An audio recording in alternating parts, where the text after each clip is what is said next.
Dear Dave, agus Fulturesh, this is Jerome on the Rome in Stockwell, and today, congratulations and jubilations. I want the world to know I'm happy as can be. We're looking at the irresistibly tinselly glamour of Eurovision, and there's no one better to discuss the subject with than theatre director, publisher, and the best Eurovision party host on any continent, Mr. Ian Higham. Thanks for having us. Now, I think 1981 and Bucks Fizz is probably the first time I remember being consciously aware of Eurovision. What were your sort of earliest memories? Well, a few years before that, I was probably really aware of it from about 1967 when we first won.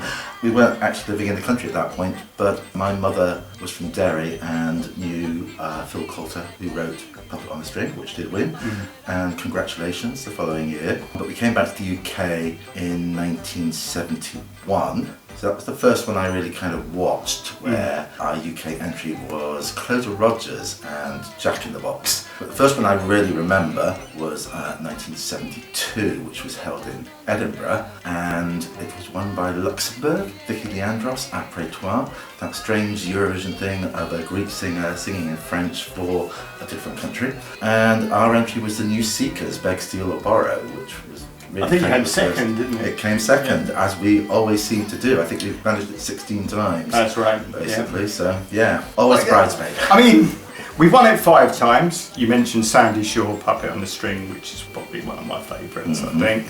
She hated it though. Yeah, she called it misogynistic brat or yes, something. she hated every moment of it. Which I can see, but she's got to be one of the coolest people ever to grace the Eurovision stage. So we've won 5 times, we've come second 16 times. How do you think Ollie is going to fare, Ollie Alexander, with this year's entry? Really interesting, actually. I mean, we've always wanted a big star. Everybody's always, especially in the UK, they've always been going, oh, why can't we have Adele? Why can't we have this? And then we got Ollie, and there was huge excitement about it. And for a brief while, we were the favourites to win. Then the song was released, and we've gradually dropped and dropped and dropped in the odds, which is surprising to an extent, because I think it is a good song. Yeah, I like it. It's incredibly catchy. It's a real earworm. It just doesn't perhaps do what people wanted. They wanted something with a bit of fire in its belly, and Dizzy does exactly what the title says. It kind of rolls around and around and around and works its way into your brain. But yeah, it just wasn't what people expected, so there was a lot of typical UK rumbling from the fans over here, until this week when the video clips of the staging came out, and everybody is now completely blown away by it. It's a very raunchy, very queer staging, and certainly it's rising up in the odds as we talk. I think it's about 40 to 1 at the moment. It was something like 75 to 1 at one point. Who knows? All depends how it goes on the night. It's not the easiest thing to predict. I mean, there's so many years we've come in there with the clear favourite, and then somebody comes from... But good for Ollie. What about last year, Mae Muller? Well, she had a lot to live up to from Sam Ryder from the year before. The expectations were enormously high. There was real controversy when her song was released as well, because everybody was really hoping that it was going to be Rina Sawayama with her song Frankenstein. There was a real rumour that that was going to go, and that was a real rock belter. So when it was announced that it was Mae Muller, who not many people had necessarily heard of, and that song, there was a bit of an anticlimax to it. But once people got over that, people again began to like the song. It felt like a strong Eurovision effort. But the problem with Eurovision is it's a live show, and you have to be able to perform live, and to perform live well. And it sort of became apparent as we went along that Mae was struggling. You're never going to be helped by the pressure. No. And the demands of it all. The staging kind of swamped her a little bit. Her video was brilliant. People really liked the video and really began to get behind the song when that came out. But the staging kind of lost the personal involvement that song had. So it wasn't necessarily a surprise, but it was disappointing when she finished way down. I was going to ask you a question about how important you think the live performance is. Obviously the famous one when it comes to the UK is Gemini. 2003. Singing out of tune. And I actually think that song was fine. It was a it was a nice song. Yeah. And I felt very, very sorry for them. If you listen to them in the dress rehearsal, they're fine. Yeah. And they claim to this day that it was the technical fault that she couldn't hear. I don't know the complexities of what they're actually listening to in the earpiece, but she couldn't hear it properly, so she couldn't pitch it right. And that showed. I do think she can sing. I think most of our entries can sing.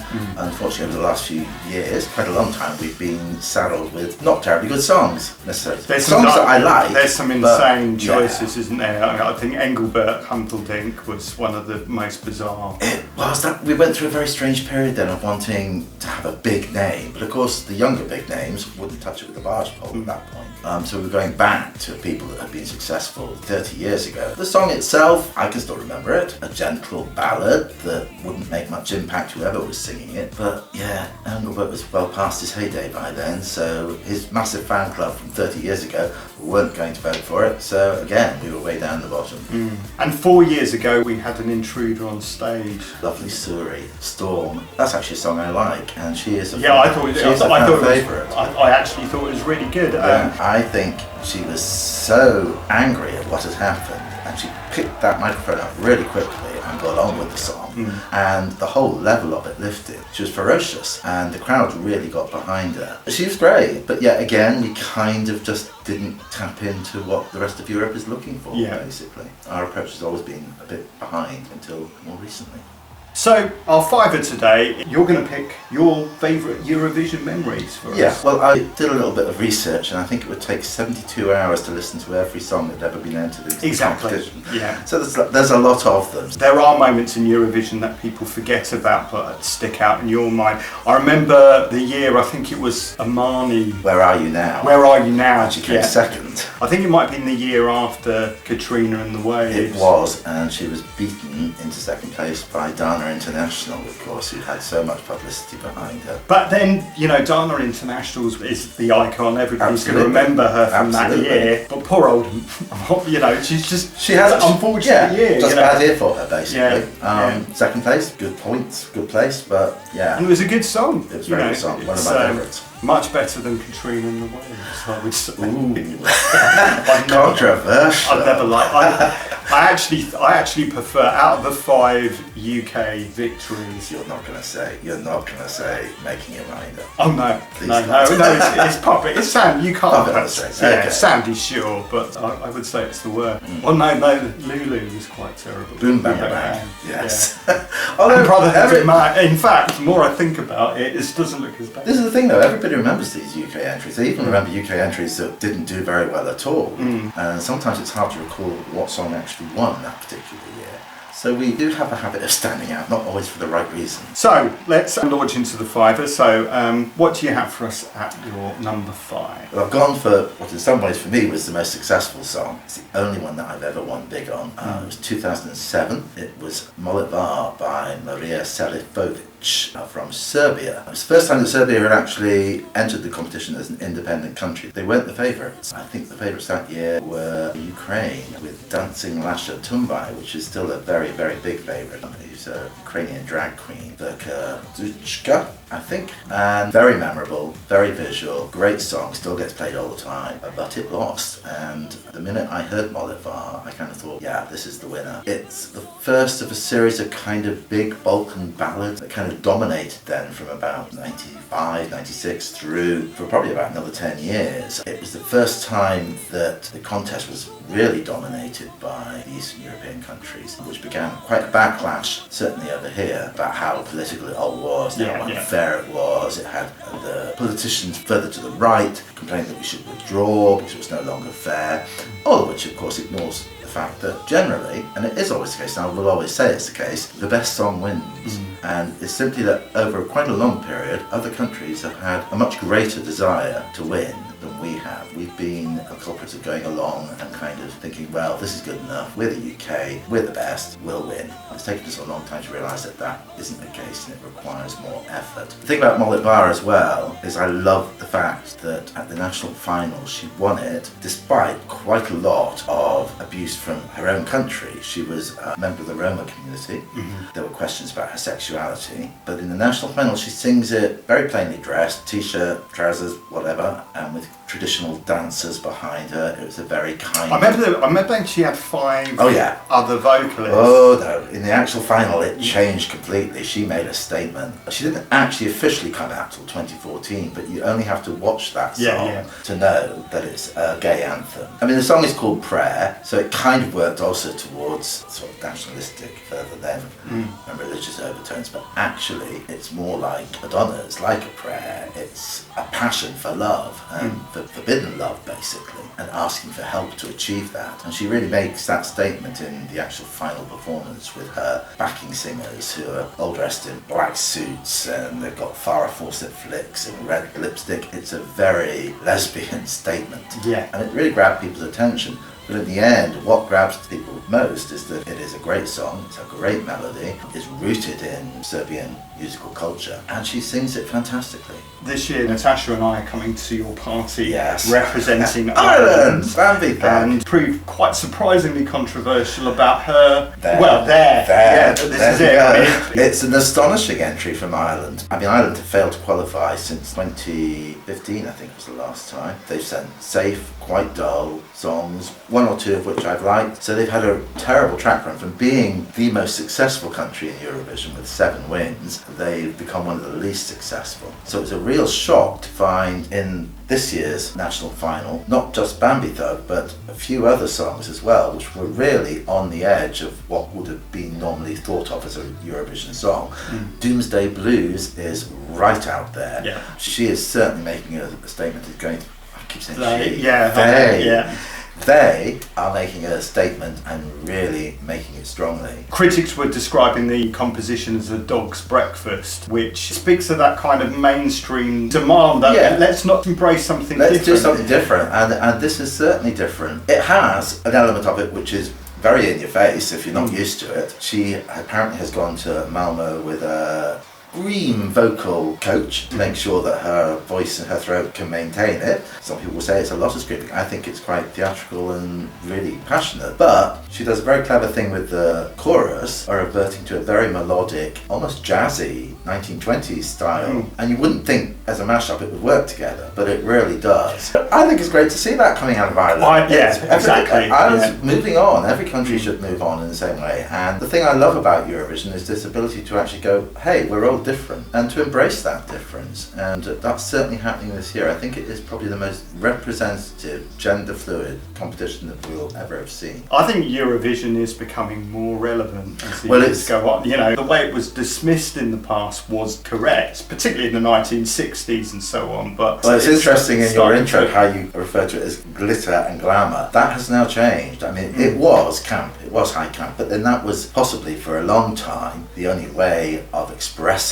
your difference. But now, this year particularly, it's very much about being real, genuine, gender fluid and representative of LGBT in a very strong and positive way, and actually just saying, to steal from an old quote, we're here, we're queer, get used to it. Some people aren't getting used to it. This morning, Romania, who aren't in it this year, they've announced that they won't be showing the Eurovision Song Contest because it's like a gay parade. So they follow the likes of Turkey and Hungary in saying goodbye. So number 5, we have Serbia from 2007 with Molitva. Which means prayer. Wasn't the English translation of Destiny? Yes, strangely, possibly because they don't like the idea so much of a religious motif, basically. Coming So, from an LGBT. Yeah. At number 4, you have something of a ghost entry. Yeah, it's from the year that never was, basically, 2020. The only year, of course, that the whole competition has been cancelled. So we never know who would have won it. There were some hot favourites that year. There was Iceland with Daddy and Think About Things, which was a massive social media hit after Russell Crowe tweeted about how cool it was. And interesting, I believe Russell Crowe is one of the producers on the Eurovision film, the Will Ferrell film. Oh, right, yeah. Which is set in Iceland, ironically. But Daddy Freya, Think About Things, it's a great song, fabulous video. Looked like it was likely to win that year until Russia came along with Little Big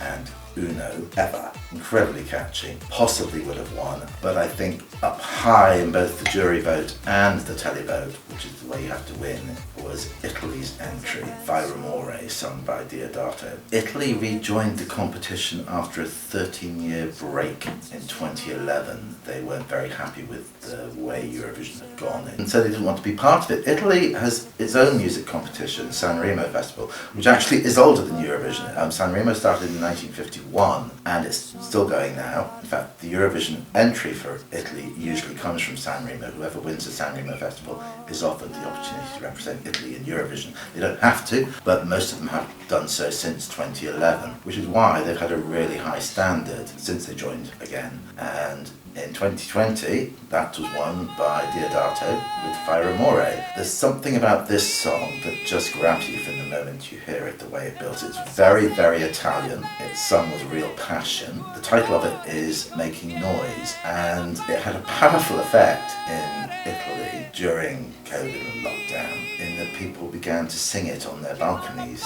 to each other.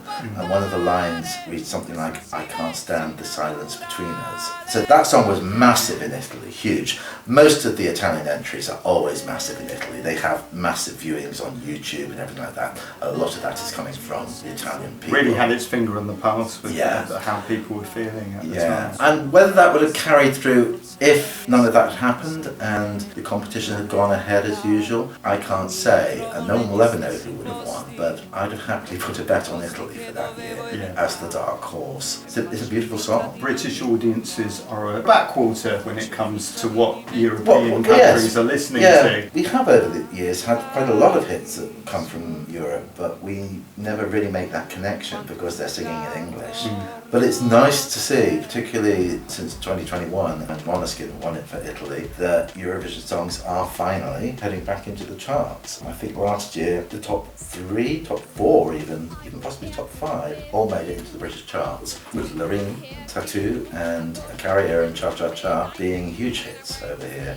So it's really good to see that we're beginning to open up again to the idea of Eurovision not being naff, but actually being something that can provide some really, really good modern music. There is that absurdity, isn't there, with people singing quite pidgin English accents and with the grammar of the lyrics not quite working. It's always, I kind of miss it, I have to say. It's always been a problem when a country is not singing in its national language. I mean, can you imagine if the English had to sing in French or German or Czechoslovakian or something like that? We would make a mess of it. But it's a charm of ABBA and... It is, because that slight accent. I mean, most Europeans are far better at English than some of us, but it means that the lyrics basically tend to be on the simpler side, and sometimes they don't quite make sense. ABBA is the prime example of that, if you listen to their lyrics. But as you say, it has a real charm to it as well, which goes a long way. But it is nice to see, certainly since Portugal won in 2019, I think, that more and more countries are singing now in their national language. That sense that, oh, you have to sing in English to win or to be successful has to an extent disappeared. And I love hearing songs in other languages. One of my favourites ever from 2009, Brandajat, is sung in Estonian. I can even sing along to it phonetically when it comes on. Come on, Ireland, where's an Irish language? Well, I think they had an Irish entry in Junior Eurovision a few years ago in Gaelic. And there is always talk about, should we enter something in Welsh, should we enter something in Gaelic, but we always go for the English, of course we do. We need the wins. We do need the wins. So at number 4, Ian has chosen Diodato, Fai Rumore. So we got a couple of Swedish entries at 3 and 2. Uh-huh. And your number 3 is... Loreen, the Queen, as some people call her. Rightly so. She's won it twice. Only other person to do that is Johnny Logan. He won it 3 times, in fact, because he wrote a later song for Ireland as well, which also won. He's given Bambi Thug the thumbs up. Thumbs up, which he's is, endorsing it, which is good. It's really great, and so he should. But Loreen is the Queen. She won in 2012 with one of the biggest successes ever, Euphoria, a great big club banger, which she performed at Baku in Azerbaijan, who had won in 2011. It's one of my least favourite winners, I have to admit. But Euphoria was very much the favourite in 2012. It's a great song. She's a great performer. She's a real artist. Genuine. Well, that's her thing. That is a memorable performance. She puts the lie to the fact that there's always turned out, that Eurovision is rubbish, the performers are crap, they're not very good, they're all second rate. She's a real star. She oozes charisma. She has a fantastic voice. She should be internationally famous, but she's a star in Eurovision and she's a star across Europe, and it's a great, great song. Interesting also because Azerbaijan 2012 goes down as the most expensive Eurovision Song Contest ever. It cost them something like 300 million to stage because they built the stadium for it. They were so determined to make a statement to put Azerbaijan on the map that they happily, well, they are one of the richest nations in the world with all their oil. They spent 300 million on it. Normally costs about 30 million top end to stage, so that was quite a spend. And took the trophy. You have to say it's a success, and Azerbaijan is one of those countries that are raising their profile. There was a lot of controversy before the competition about human rights in Azerbaijan. It's interesting that Iran, host to Azerbaijan of course, condemned the country as hosting a gay parade, much like Romania are doing now. They withdrew their ambassador from Iran when Azerbaijan said they were still going ahead with it, that they were a secular country. So Azerbaijan then withdrew their ambassador from Iran. Eurovision has always caused political controversy, not in the way that we in the UK talk about it being political, like, oh, well, they'll never vote for us because of Brexit. None of that's true. Your little granny in Czechoslovakia who's watching Eurovision is not going to not vote for the UK because of Brexit or whatever. Yeah. She's not going to vote if she doesn't like the song. But there are always political undercurrents from 1974, I think it was, when the Carnation Revolution in Portugal was started. Supposedly, when the Portuguese entry was performed, that was the signal to start the coup. And politics has plundered on ever since with Russia. I was going to say, for Azerbaijan, positivity. It's an Asiatic country, really, and it's needed. You want to talk to people, you want people to talk back to you as well. You don't really want them to go, right, I'm not having anything to do with that. Eurovision should engender an open discussion. And that's mostly what it seems to do. From that side of it, politics is only really a problem where the contest itself is somehow corrupted. I mean, the famous one is probably Cliff Richard's Congratulations. Yeah. So if anyone doesn't know the story, Cliff Richard was the favourite and was winning all the way to the very last vote and was beaten out by 1 point. And there's lots of stories ever since that Franco paid a lot of money to juries. He basically bribed his way to a Eurovision victory there, and poor old Cliff. Poor old Cliff. That was a really good song. But we came second. We'd be proud to get second again now. Right. Cliff did his best. Yeah, but you want a fair and square winner, whoever wins, don't you? You know, so absolutely. And I would still insist that normally that is the case. I'd have to rack my brain to think of a song which I thought, yeah, that didn't deserve to win. I'll go back to 2011. Former Soviet republics had a tendency to vote. They do. Well, there is of course a voting bloc. The Scandinavians vote for each other. Unfortunately, Ireland and the UK don't tend to vote for each other. Surprise, surprise. But part of that can be explained by the fact that neighbouring countries are producing a sound of music that those other countries are used to and understand and get. So of course they're going to vote for them. Ireland is a little bit, I mean, even Johnny Logan, it's from a bygone era. So what you were saying earlier about Ireland finally making its way into being more modern is probably quite important. I imagine Bambi Thug will get quite a few UK votes. I would think they will. I'm expecting them to qualify, but we shall see. You never know. That's the interesting thing. You actually, in the end, never know who people are going to vote for. No one expected the whole of Eastern Europe to vote for a bearded man in a dress, but Conchita Wurst won it. And again, that was a real statement, and it was a statement that governments have points of views and whatever, but people within a nation aren't always sharing. And Rise Like a Phoenix, again, one of the biggest successes, biggest statements you could have about how easy it is to accept people for what they are, who they are. So, at number 3, it is Euphoria by Loreen. Number 2, you can't talk about Eurovision without talking about Sweden in 1974 and probably the biggest success story of the entire competition, ABBA. If we put it to a popular vote of all time, it's going to be... Well, it's changing. They do have votes. There are massive fan clubs out there that have competition votes and everything all year round. Waterloo for many years has been listed as the #1 Eurovision entry. But that was in 1974, and there's a whole younger generation coming in now. So actually, Euphoria... Well, surely ABBA's bigger than ever. I mean, when I was young, most people only looked at ABBA as kind of quite bad taste, quite kitsch. But now they're more mainstream than they've ever been. They don't even tour in person, and people are getting out mortgages to go and sing them. People are mad about ABBA, but the strange thing is, back in 1974, when I was... 10. Was I 10? I was 10. I wanted Olivia Newton-John to win. She was our entry, and she had a song called Long Live Love. It was a song that was kind of set by Puppet on the String, that kind of oompa, oompa, oompa, catchy, sing-along. At 10 years old, I loved it. I just thought it was fantastic. Then ABBA appeared on stage, and I thought, who are these weirdos?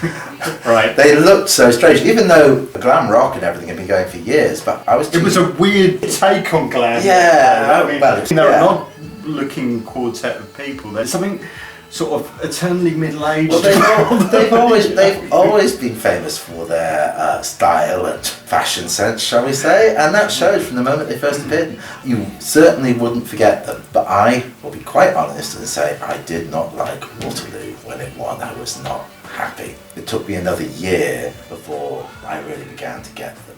Waterloo was a massive success. It was probably the biggest success Eurovision has seen up to that point. Certainly from a winning song. 1957, Italy had a little song called A Blu del Pinto no Blu, which is better known as Volare, which was covered by hundreds of artists and everything. It was a massive success, especially in America. Waterloo, again, one of the first Eurovision entries to really do well in America. Even though ABBA never quite had the success over there that they had here and in the UK and Australia, of course. But again, it kind of shifted Eurovision. A lot of countries looked at ABBA and began to kind of move away from the puppet on the string element, which had influenced it for so long. And that's the great thing about when an unexpected song wins, the competition shifts. People think again, oh, what could win? What are people listening to? What do people like? It sometimes takes a while for Eurovision to catch up with current trend, but certainly over the last few years it seems to be very much sort of leading the trend, isn't it? It's never done that before. No, I mean, Måneskin, huge. Duncan Lawrence, massive. Snap from Armenia, huge. Social media helps that. These are all songs that to an extent have been picked up on TikTok and YouTube and everything like that. So that has also changed the way people listen to the competition, the way they vote for it, and it's changed the nature of the songs as well, because they're playing to a much wider audience. I think the biggest audience ever was 2016 in Stockholm, where they had a worldwide audience of something like 205 million people. I like to think that Eurovision has finally shrugged off the mantle of being just a kitsch fest. And it was for many years, and that was fun. That was great, and I loved it. But it's really good to see it turning into a proper music competition again, with real artists, genuine artists, passionate artists, and great music. If you like that sort of thing, it's never going to be everybody's cup of tea. There are people that always dismiss it as rubbish pop.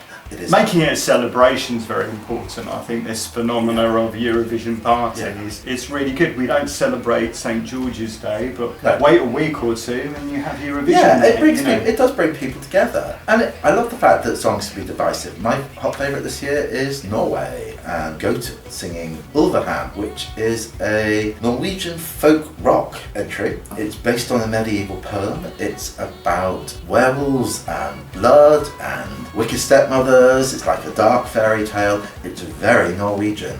I've sent that song to friends thinking, you must listen to this, it's brilliant, you'll love it. And people have come back and gone, no, just don't get it, it's screeching. It's like, And sometimes I find that infuriating. But I also have to accept that people's tastes in music are different. Having said that, the newer generation, teenagers now, when we were teenagers, you put that on, that was far out. People say, what is this? That voice is ridiculous. Kids, it's really eclectic what they listen to. I also think they find the use of different languages interesting and unusual and kind of a draw on K-pop. Yeah. They don't care that it's in a foreign language. They love that. And the thing about the Norwegian song is it was quite interesting on YouTube. And I normally try to avoid certain social media because of the rabid comments that you get. But I did see one comment from a Norwegian fan who said, I'm so disappointed in this song. I can't understand a word she's singing in the chorus. The point is, though, of course, the verses are in Norwegian, but the chorus is actually based on an old shepherd's call to call in the goat herds to rescue them from the wolves. So there is no language there. It is a made-up ululation, as it were, and I just love that. So, at number 2, it's the all-time classic, Waterloo by ABBA. So, your biggest... It's not my favourite. I do love it. But it was a very exciting year. It was a very I mean, exciting year. It's given the nation a little bit of optimism. A lot of optimism. That's why I'm including it. We feel part of things again. Yeah, that's why I'm including it. And credits to singer-songwriter, Mr. Sam Ryder. It's 2022. You can't do this without mentioning the UK. And Spaceman. And as you just said, I'm including it, and I love it for the fact that it's actually changed the UK's attitude to Eurovision. Up until that point, was a very strong, often media-led feeling that we're never going to win. Why are we doing this? Our songs are rubbish. Blah, blah, blah. That's the interesting thing. People will go, our songs are rubbish. Why aren't you winning? Well, our songs are rubbish, basically.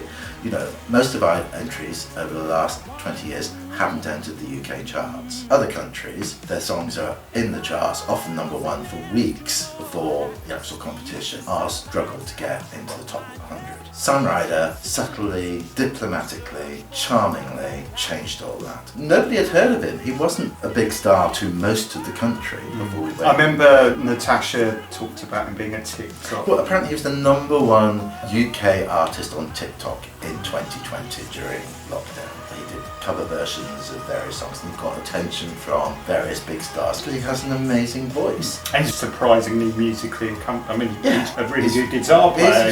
He's hugely accomplished. I mean, before COVID, I think he had been in various bands and things, and he was then working as a wedding singer. Can you imagine now having Sam Ryder as your wedding singer? Then during COVID, he got onto TikTok and he became massive on TikTok. Well, there's 2 important demographics on TikTok, and it's young people and it's housewives. Yeah. And they were behind him all the way, and it took everyone else a little bit by surprise. It did take everybody by surprise. But you have to say that song has some stardust in it. The thing about it is that when it came out, when it was released, it took all the Eurovision commentators, and there are a lot of them, by surprise. And all of them said it's very British and it's very good. And then when the artists do live concerts, about 4 or 5 of them, and at every single pre-contest party that was held, it was Sam Ryder that everybody was excited by, because he has such a great voice, he's so charismatic, and his sheer enthusiasm for Eurovision. Absolutely, from one man, not for 6, the entire media negativity that had been going on for years in the UK. He wouldn't allow it. Every time he was interviewed and they would go, well, Europe hate us, they're never going to vote for us. He was like, they don't hate us. Well, of course they don't. I'm really excited about this competition. I'm really excited about working with other great artists. He had real respect for it. And then he earned respect himself through that. And he's a great artist with a great song. He was never going to win. No country was ever going to win that year, because Ukraine were always going to win. Some people therefore go, oh, well, why do we bother entering? Well, of course you enter, because it's not always about winning. To come second again, after so many years of occasionally hitting the top 15, thank you Lucy Jones, but usually being disappointed and being down near the bottom on the right hand side of the board. You have to say there's been some dreadful decisions about who to enter. Yeah. You know, it's I wouldn't say dreadful, I would just say sometimes it was wrong, and possibly the wrong song with the wrong artist. We've had for years a false idea of what a Eurovision song is.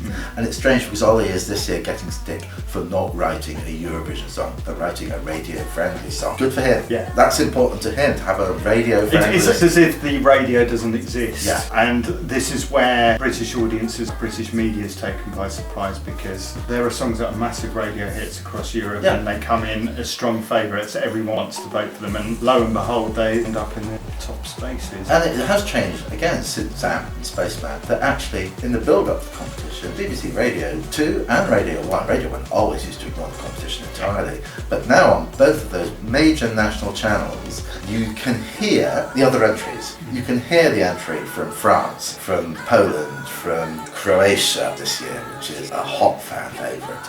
we're finally not ignoring what's happening in Europe. We're finally going, there are really good artists, and we want to hear more of them. And come Saturday the 11th of May, you will.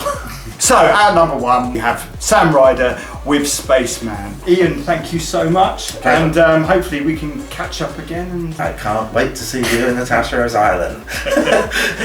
so there you have it. That was Ian Higham favourite Eurovision memories. What would your 5 be? Do let us know what you think in the comments. Smash a like and subscribe. Jerome is Anandon, Slanga Foil. Chick chick boom, chick chick chick boom, chick chick boom, chick chick chick boom.